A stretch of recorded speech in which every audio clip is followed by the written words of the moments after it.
Hi, Orange Girl here with another scrapbooking process video for you. I am working with Flair from a Flair for Buttons today. I am also working on this sketch that is from Paper Issues. So I'm starting with some items that I purchased from the Paper Issues store. This is the sketch that I'm thinking that I'm going to use, but I want to flip it. So that's what I'm kind of showing you there with my finger. The reason I'm wanting to flip it is because the way that she is looking in these photos, I want her to look, she's looking to the right. So I want the focal point to be headed toward the right, which is where my kite is going to be. So you'll see that in just a second. So the Paper Issue store didn't have every single thing that Paige Evans made in her most recent collection, but they did have some of the best papers possible. And so I grabbed those from the store along with the 6x8 paper pad. And I am going to go ahead and use some of these things for this layout. In fact, I think I used almost only things from this collection. I'm going to go ahead, like I do almost all of the time, and cut out the centers of these papers because I might use the outside edge as a border for some other layout, or even this layout for that matter. So I'm cutting off the branding strip, and then I usually do about an inch in around the outside, and that just is a way that I save paper, especially paper that I really love or that I think will work as a border around the outside of my page, because I really like having a border on the outside of my page. So I'm always looking for papers for that, but I don't need the whole entire paper. So what I've done ahead of time is I've kind of looked at that sketch and realized that I needed a strip of paper that goes horizontal and a strip of paper that goes vertical. And so I'm going to use white as my background so that I can use these prominent paper, patterned papers to go ahead and like the white just kind of evens it out a little bit. And like I said, I know I'm going to use some sort of a border around the edge of my paper, and I don't know what border yet, but I wanted to just go ahead and cut off the edge of the white paper so that I know about how much real estate I have to work with. So I have these four photos. Three are of my daughter being super goofy as she's flying a kite, and the last one is a picture of the kite in the air. Then I used this cut file that is free in the Paper Issues store, and I cut out 3 kites. I don't end up using all 3 of them because I felt like it was a little cluttered. The other thing that I end up changing here in a little bit, well, I'll just let you know what I'll show you when we get to it. So what I'm doing now is I'm going through the 6x8 paper pad, and I'm using papers from that to back the kites. And I'm picking out papers that match, obviously, the papers that I've already chosen, but I'm also trying to pick real small patterns, which is one of the reasons that I really, really, really like to use 6x8 paper pads or the 6x6 paper pads to back cut files, because what you're seeing are really much smaller patterns of the same things in the big 12x12 pages. But when you can use 12x12 pages definitely to back cut files, but I like using the smaller patterns. I just think it looks better. So I'm just going through and trying to figure out, I know I want to have, there are 4 spots on each one of these, and I don't want them to be the same. Okay, so I don't want each of them to look exactly the same. So I'm going to go through and I'm going to cut short ones like this, and then I'm going to cut the longer pieces as well. And I just took a pencil and drew. That's all I did. So now I'm going to cut a long one, and knowing that the long one and the short one are not going to go on the same kite. So each of the 4 spaces on the kite are going to end up being a different pattern paper.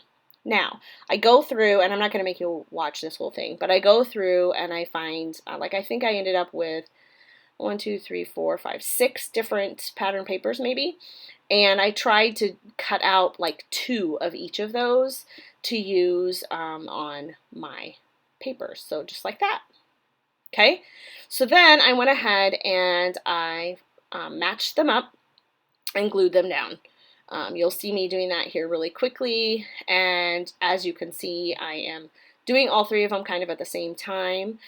I did, not that maybe you want to know this, I don't know. I did kind of try to use, like, two of them have a little bit more of a pattern on them than the others. One has little butterflies and florals, one has more florals on it. The other ones are really tiny pattern that you can hardly even see in the video, to be honest. You would be able to see it in the close-up, but it's like a little polka dot or a little triangle pattern. And so I tried to have two of the floral on each of the kites and then two non-floral on each of the kite. So that's kind of was my thinking as I'm going through. Then I thought I wanted to jazz this up a little bit. So I did a little bit of it off camera, but what I'm doing, I'm just taking my X-Acto knife and I'm doing the bottom half of some of these triangles or kite shapes. And it's why I liked using this paper, because I thought it was kite shaped. And it has all of the pretty colors of the rainbow, and I just thought it looked a little bit more kite-like when I went ahead and cut up some of those. I wanted to kind of emphasize that. And then I just put a pattern, well, actually it's part of the 6x8 pad, a little bit of that pink behind it. So now what I'm doing here is I'm trying to decide if I was looking back at the sketch and trying to determine if I wanted to put those what do you call them? Pictures. Yeah, photos. What are we about here, friends? Oh my goodness. Good grief. If I wanted to put the photos on the top or the bottom, and I kind of went back and forth about that, but I ended up putting the photos on the bottom just like in the sketch.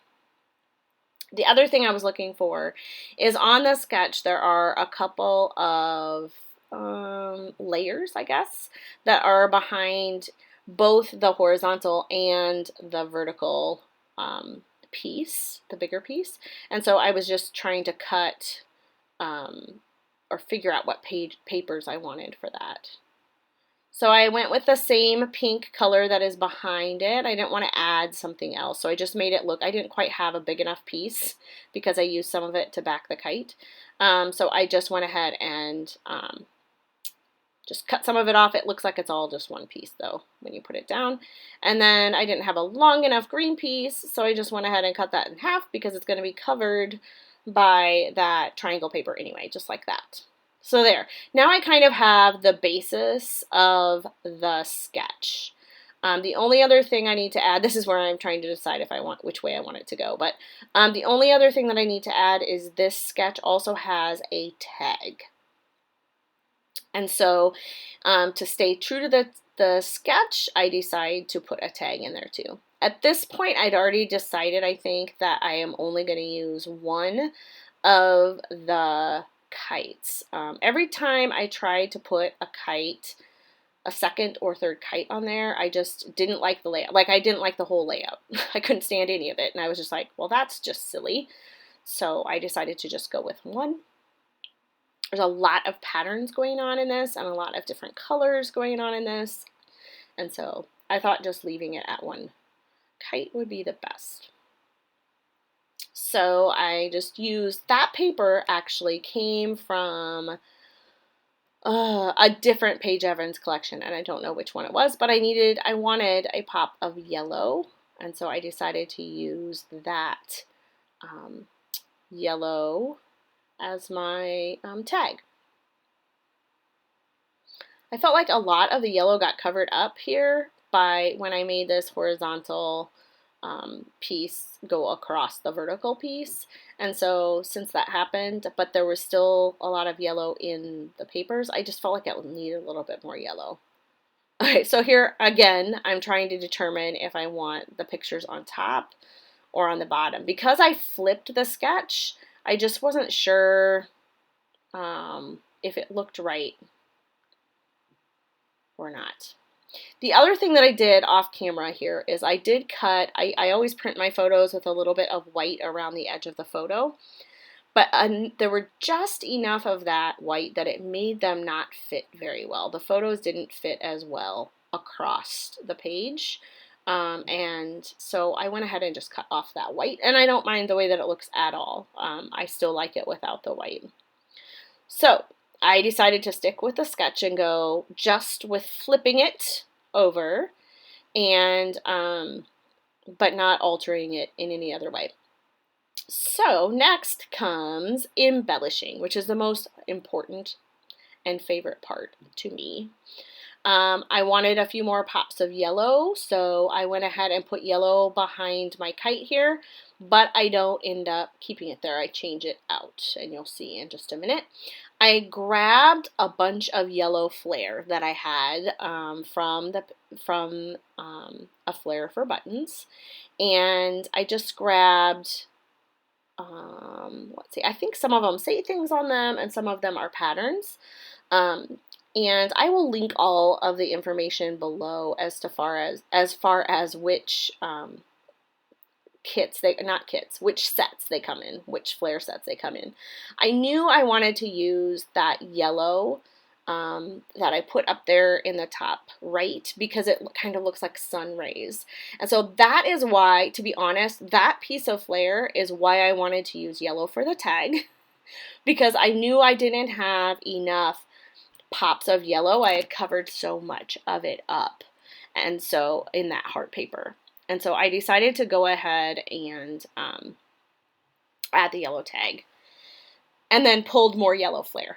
Okay, so you saw me start to glue that down, and then I realized that I really kind of wanted to pop up those triangles so that they stood, so I wanted them to stay down, but I also wanted there to be some texture or some height there. And so I'm using little pop dots, and I'm sticking them underneath each of those triangles to glue them so they stay down, but that they still show the depth, which is what I was kind of going for with that. And I like the way that looked. So to be honest, I end up walking away from this layout for at least a day. It might have been 2 days, because I was having a hard time. Once I got my Flair on there, not glued down, but just like I knew where I was going to put it, I didn't know what else I was going to embellish with. And I felt like, I had a lot going on already, but I also felt like it wasn't finished. And so I walked away from the layout for a couple of days, and then I came back to it and finished my embellishment. And I think you'll be able to tell. I might have already walked away at this point. I can't remember. You might be able to tell by my clothing if it changes, but I decided to add some yellow to back these little ties here on the tail of the kite. One more pop of yellow, I was thinking. And then I looked through my Flair buttons, and I ended up finding these watercolor looking Flair that are the warm. I chose the ones that have warm colors. So they have yellow in it, and then kind of like an orange and a pinkish red. And so I thought those fit, especially the colors in the heart paper, but also the overall feel of all of the papers, because it's very, I feel like, a lot of watercolor look. And so that's how come I chose the other 2 pieces of Flair that I end up using on this layout. So the first Flair up in the top right hand corner, I knew right away when I was going to make this layout that I wanted to use that, because I thought it looked like sun ray, and the sun would be up in the sky there, right? So that was the first thing. And then the other 2 I chose because of the kind of watercolor soft look that they have about them.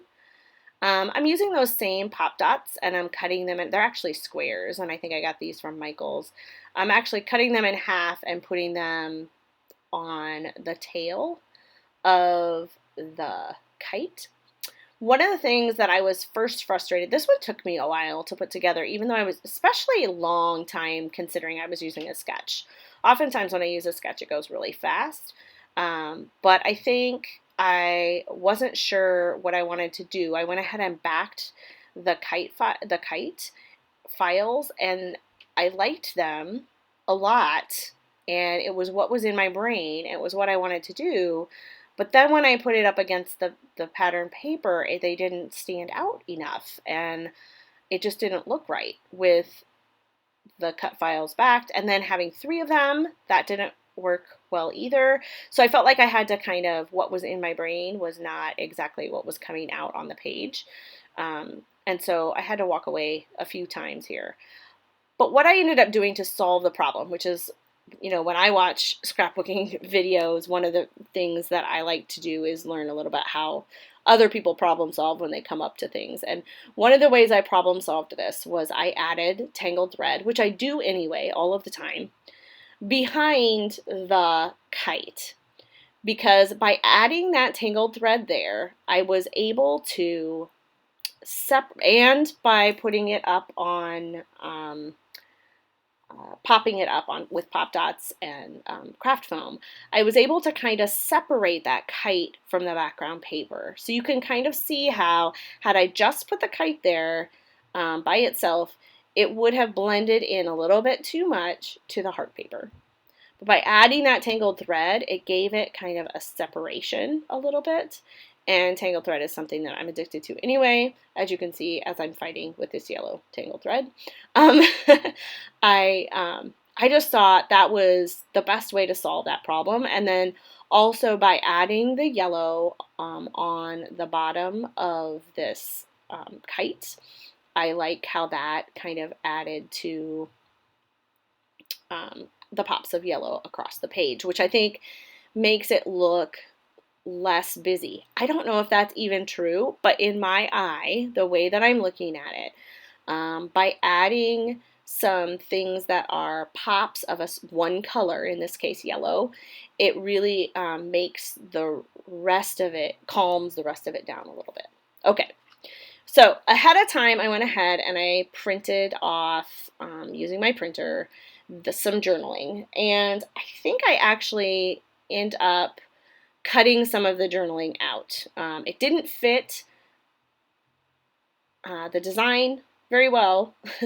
There were just too many strips and they took up too much space, and it was very easy for me to cut out one sentence of the journaling and still have it make complete sense and tell the story. So here I am trying to load in like 6 lines of text, and I end up using 4 lines of text. So what my journaling says is, be enjoyed being outside during this time of, and then in quotation marks, stay at home quarantine.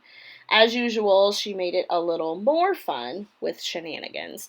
So in the photos, she has tied the kite to her overalls. So she has these bib overalls on, and she has tied the kite to them, and then she's posing and making silly faces and such in the first 2 photos. The 3rd photo, she has kind of more of a nice smile, and then the 4th photo is the kite up in the air with the blue sky. So this was one of the first nice days that we had in the spring, and it was a nice way to break up this time of quarantine as well. So we didn't have to go far. This isn't actually in our yard, but right across the street from us there is a schoolyard, and huge empty spaces with not lots of trees in the main area. And so she was able to cross the street and go over and fly the kite, and we stayed in our yard and watched her do so. Okay, so you saw me kind of messing with the journaling there. I thought, well, maybe I should put it on the tag. Originally I was thinking I would put the date on the tag, but I tried to move that up and it just didn't work. So I am wondering, do you guys always put string in your tags or your buttons if you use buttons?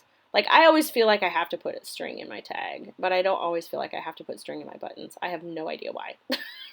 I just wondered what other people do. Anyway, I decided to go with white string because the white, just use white embroidery floss, just because I didn't want yellow, and I felt like it just kind of, I didn't want to add another color. either, so I just used white.